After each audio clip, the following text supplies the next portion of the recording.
Wow, sobrang ganda. At kung mapapansin po natin, parang may lumulutang na bato. Yan po, oh. Diyan po sa ilalim po ng tubig. Sa sobrang linaw po niyan, nakikita po natin kung ano po yung mayroon po dyan sa ilalim ng tubig. At diyan po sa unahan ay mayroon pong kuweba.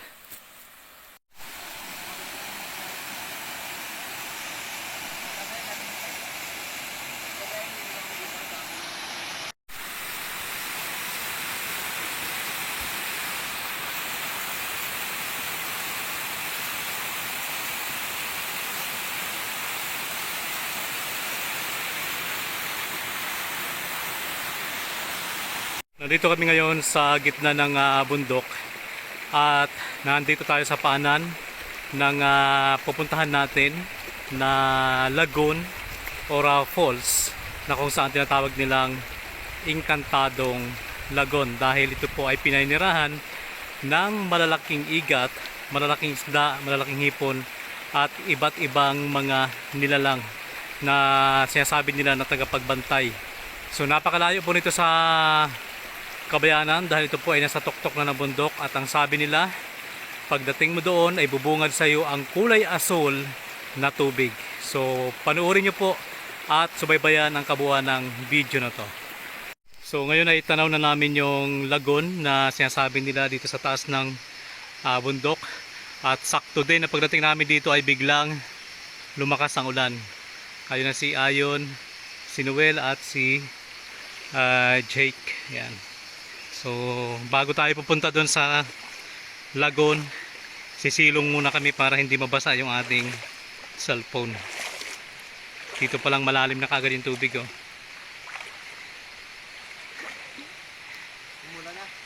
Mula na. Pero dito pa lang kitang kita ko na kulay blue yung tubig. Ayan na, nakita to. So pagdating po namin dito biglang lumakas yung ulan. Ang kagandahan lang dito, mayroon siyang malaking yungib. Yan, oh. Tapos pag nandito ka, pwede kang magtago dyan dahil tuyo. So ayun yung mga kasama natin, si Ayon, si Jake at si Noel. Dahil sa kanila ay natunto natin ang lugar na to. Thank you so much. At pagdating dyan, maraming mga nakausli na mga bato. Mga pampaswerteng bato. At syempre, magpapahinga lang kami ng konti. Patitilain lang natin yung ulan dahil mamaya-maya ay pupunta na po tayo dyan sa pinakatampok sa ating video ngayon. Ayan na po yan, yung lagoon. Para siyang dagat na itinago dito sa gitna po ng gubat. Kulay blue. Akala namin dati sa video ay may filtered lang pero totoong totoo pala. So mamaya ay ikot namin kayo dyan para makita natin yung kabuuan ng lagoon na ito. Diba? Sino yung mag-aakala na ito ay nasa gitna lang ng bundok pero kulay blue yung tubig. Hindi pa nga gaanong blue ngayon dahil umuulan siya. So papunta doon, no? Lalo kapag tag-init.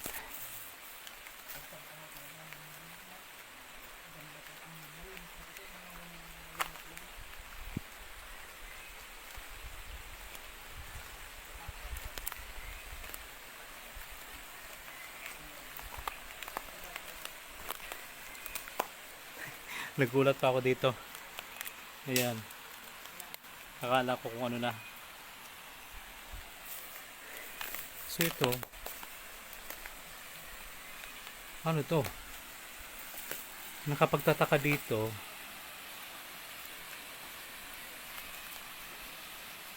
Malawak siya na bato. Pero yung bato para siyang lumilitaw sa tubig. Nakakaamoy ako ng sigarilyo.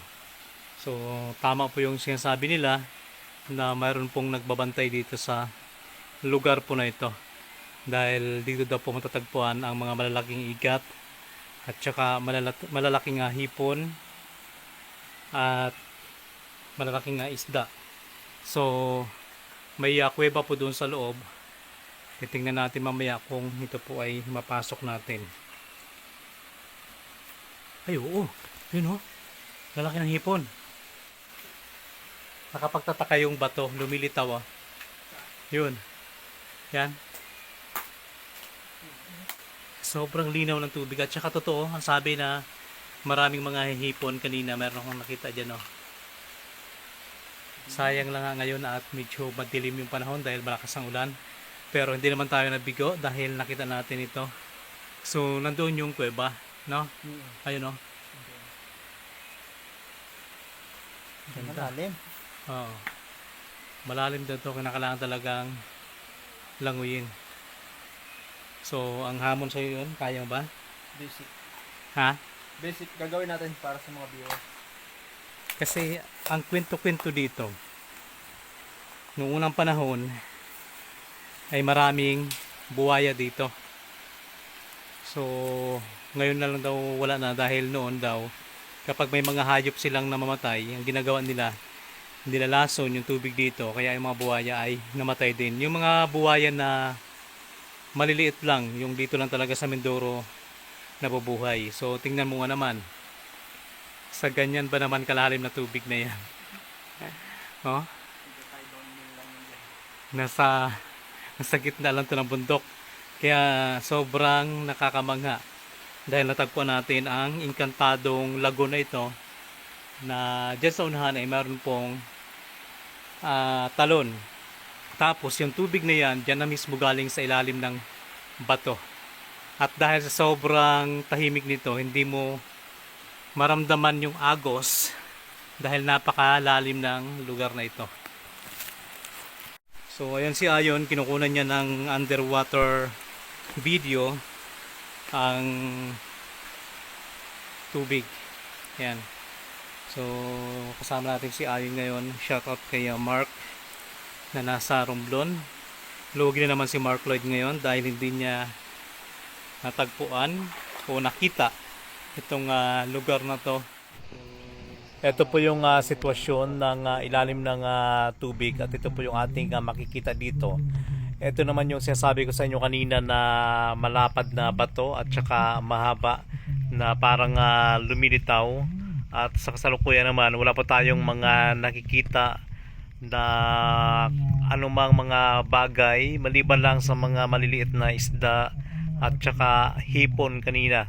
So yung inantabayan natin na igat, yung malalaking igat at saka mga kakaibang isda ay hindi pa lumalabas sa mga oras po na ito. Wow! Amazing! Ito talaga yung pinakamagandang regalo ni Lord. At ang mga bato dito, kung titingnan natin, ayan o, malalaki din yung bato. So, ang lakas ng ulan dun sa labas. Itong kinaroonan namin, may bubong. Diba? Kung umaalon to, mapagkamalan nyo na sa dagat kasi para siyang pangpang. At, ang nakakamangha dito, yung bato na yan, para siyang ipinatong, you know, na parang lumilitaw lang yung bato na yan. So, nakaka-amaze.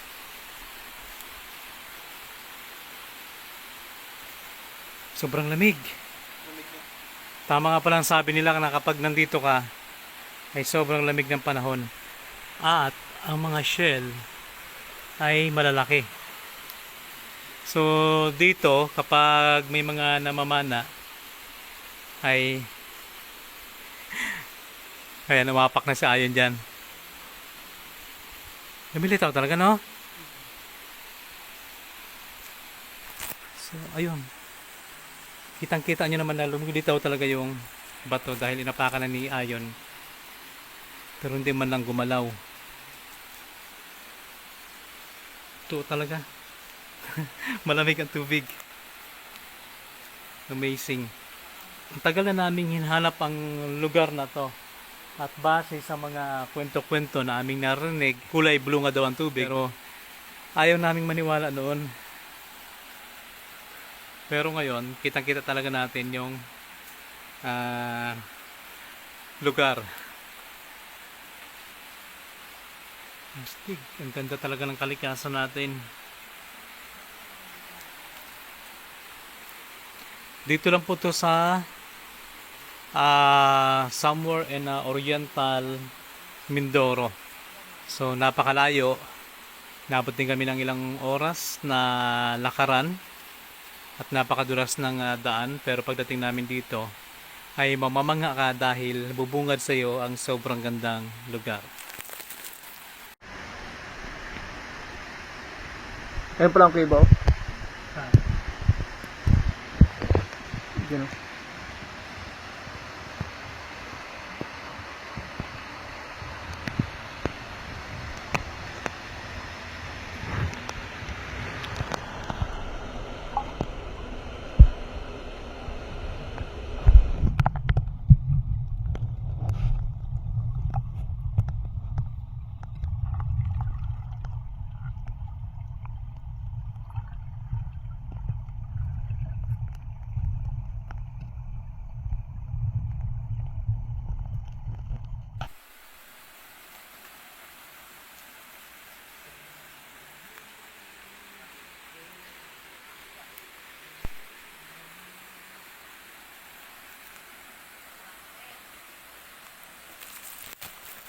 So ayan po, sakto dahil uminit na yung panahon, sumikat na yung araw. Tingnan na natin yung kung saan banda yung kuweba. Ang dami talaga mga uod na ganito.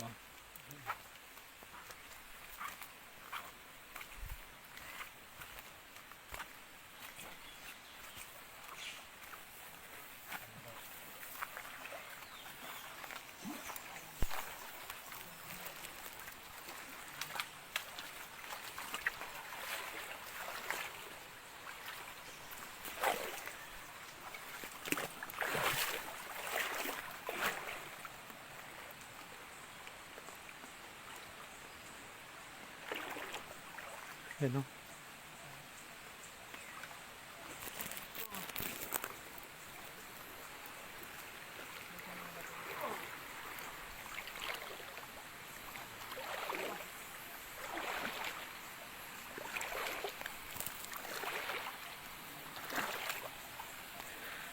Mayroon din palang pinaka-falls doon.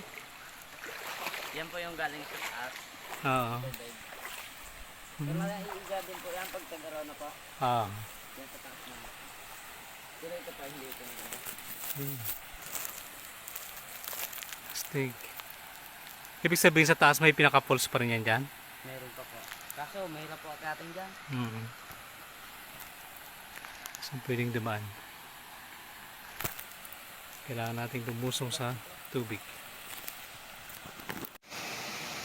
Grabe, sobrang ganda ng tubig at saka kulay blue. Nandito lang po to sa gitna ng kagubatan pero parang dagat po talaga siya kapag nandito ka. Oh.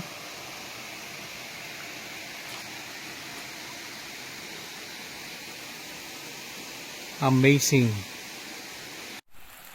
Binidyo doon ng patong. Hmm. Talunan mo ba? So mula doon, papunta dito. Yan, doon kami galing sa kabila kanina. Tapos may parang lumusot na tubig doon sa may bato. Parang falls din siya. Pero yung tubig talaga na to, doon sa may butas, no? Doon galing. Yun ba? O dito. Doon pa sa butas. So yung butas na yun, doon galing yung tubig dito. At nga po, totoo talaga na kulay blue ang kulay ng tubig dito, parang dagat. So ngayon, yan ay kuweba. Malalim din yan. Baba lang po yan pa kasi. Tingnan natin. Daming mga isda, oh.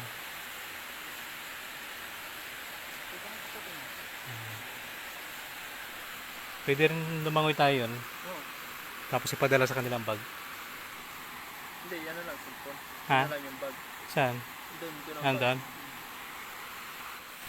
So pupunta kami dyan sa kabila, sa may kuweba. Kailangan naming lumangoy. Sige, muna ka. Cellphone, pabitit mo muna sa kanila. Ha? Kaya?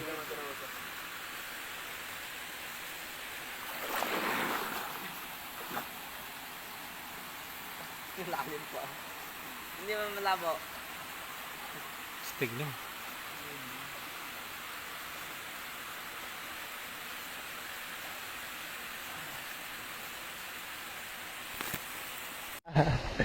Ala ka, may pating.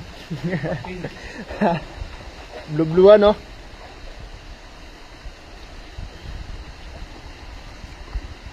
Buti mo lang mga anaconda dito no? Meron din. Meron din? Siyempre, meron yan. Ito yung tayo no? Oh, sarap yung gataan. Ito sa Quezon.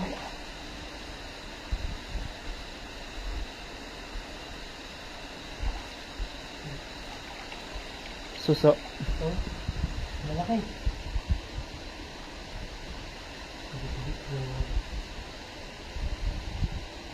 Parang itlog ng ano oh. Oo. Parang mga itlog oh. Ibig sabihin, wala rin ako dito?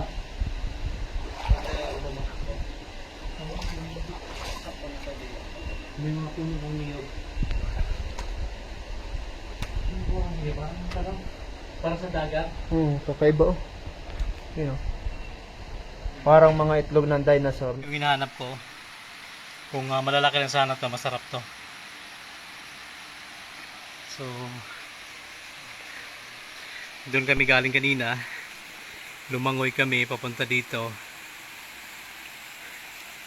Sobrang lalim yan. Ayun lang yung talon. Tapos doon yung kuweba. Tapos dito mayroon pa ulit yung yungib.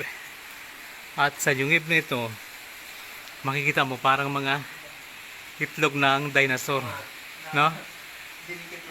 At isang nakapagtataka dito, mayroong buhangin na buhangin sa dagat. Tapos para siyang di naman sa loob. Ano na? Ahas? Kaya nga. Pinupino yung buhangin. Para siyang dagat yung kanyang mga, kung saan tawagin sa amin, mga dagsa, mga may kawayan, may mga niyog, ano. Pero ito po yung nasa gitna ng bundok at parang ginawa, ano. Super nakaka-amaze. Saan yung dinaanan ng ahas? So yan, may mga sinyalis na may dinaanan ng ahas.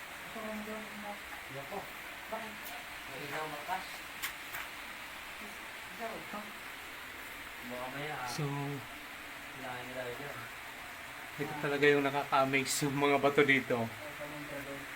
At pinapasokan namin ng mga kuweba, meron kaming mga bagong na di-discover. Ito, kaiba yung mga shape niya, pare-pareho. Ano yan yun? Sa ulunan mo yan? You know? Pugat ko ng ibon niya. Pinta pala, no? Pagdating lang oh. Oo. Pag masinaga ng ilaw, oh. Yan. Makikintab. Punta doon. Kalaki ng ano, pinaka ng mga astro.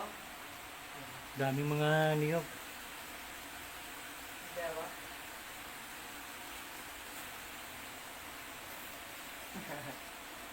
Astig, no? Ito naman, sinimento. Oo, no? Hindi na napansin ko kanina. Para siyang ginawa, semento. Oh. Yan. Pero nakaka-amaze talaga to, yung buhangin sa dagat.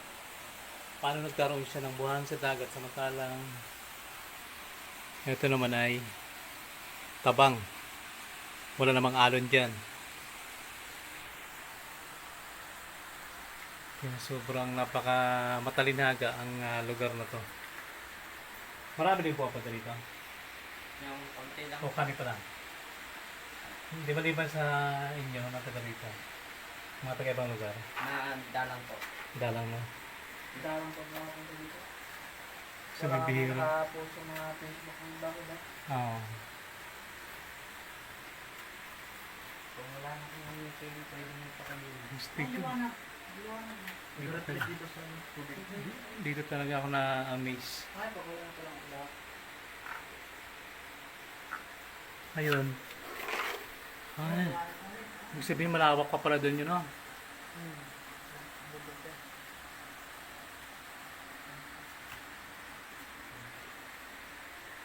Ang galing na.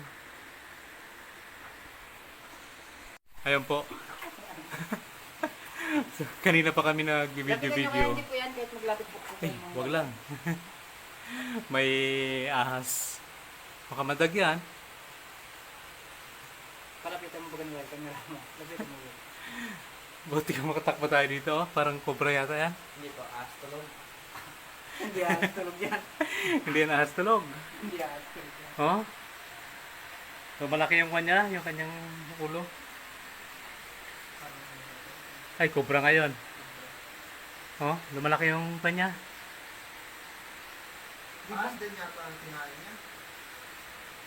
Hindi po, parang butik eh. Parang butik eh, yung tumakbo kanina po ng butik eh, bigla niya rin tinakbo. Kala ko malaki. Yung ang sarap ng video namin, yung pala may ahas dyan. Pero may nakita na po malaking ahas. Saan? Yung galinis bebo kami sa talon. Ah. Laki po, parang yung doon ng lupin siya. Doon sa talon sa baba? Okay. Daanan lang po. Hindi maganda mga videohan, no? Ahas itim. Saan yun? Nakamandag.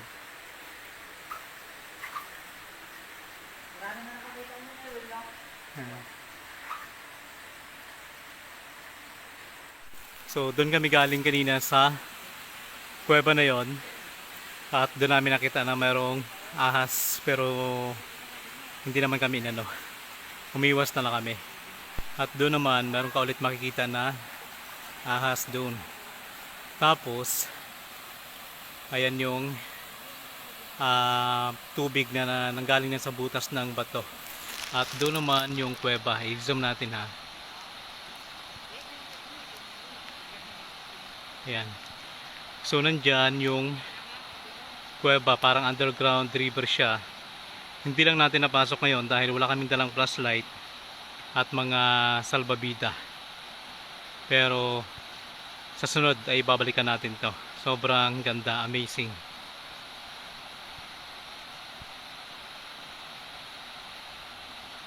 Ayan. Salamat Lord, kahit makulimlim yung panahon ay at least natuklasan namin tong lugar na to.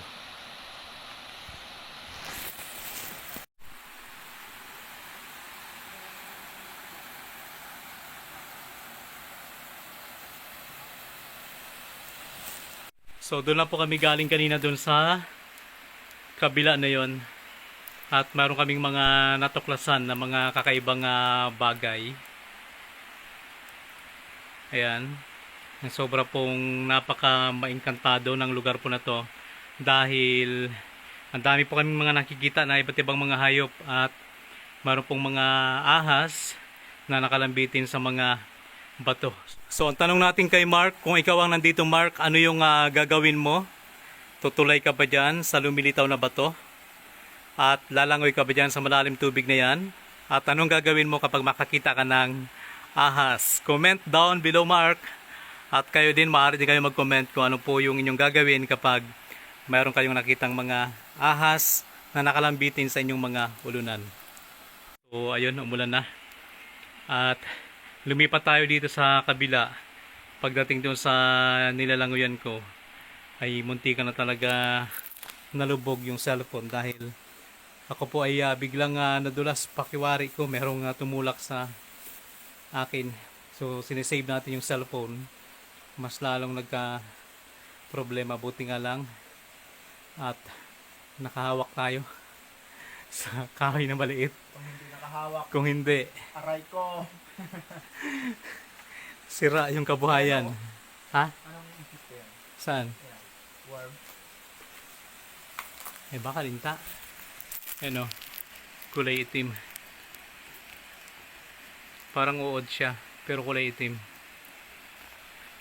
At yung pinagtatakan ko talaga, yung mga buhangin dito sa itaas ay parang buhangin sa Boracay, pinong-pino. At parang dagat din siya na mayroon siyang mga kahoy-kahoy dito. Siguro pag lumalaki yung tubig. Yung bato, kakaibang parang ano. Oo. So doon talaga ako na amaze yun, sa bato na yan, pinatungan ni Ayon kanina. Hindi man lang siya napaano. So napakalapad po na bato. Yan. At sobrang lalim yan. At sa ngayon ay hindi nagpakita sa atin yung mga hinahanap nating mga igat. Pero nagpakita, ahas. Ahas. Ahas na nagpakita, muntikan pang matukla yung iba. Oo. Sobrang pagbibideo natin ay muntikan pa tayong matuklaw ng ahas doon. So ngayon si Ayon ay nilalamig na. Ang sarap paligo, no? Sana, masarap sana, kaso malamig lang. Sobrang lamig. Parang may yelo sa loob. Oo. Akala ko kwento-kwento lang yung parang yelo. Totoo talaga pala. Malamig. Tapos, dito, puro pader na yan na bato. Parang ginawa talaga, no? Oo. Tapos doon, pwede kang sumilong kapag umuulan. Kaya lang nga, nakakatakot naman kasi kanina parang wala lang sa amin. Pero nung napunta kami doon sa isang yungib, ang daming ahas. At saka, ayun, no? Yung mga nakalambiti na yon, iba't ibang shape yan. So ayun po, maraming salamat sa pagsama niyo po sa amin. At sa mga bago pa lamang dito po sa ating YouTube channel, pasuyo naman po subscribe at pakipindot po ng bell button para lagi po kayong updated sa mga kakaibang video na atin pong ina-upload bawat araw. Sa pangalan ni Mark na nasa Romblon, ako naman po ang inyong lingkod, MJ Rovera. Kasama natin si Ayon J. Epitito. Maraming salamat and God bless! bye bye guys. Umuulan na ulit.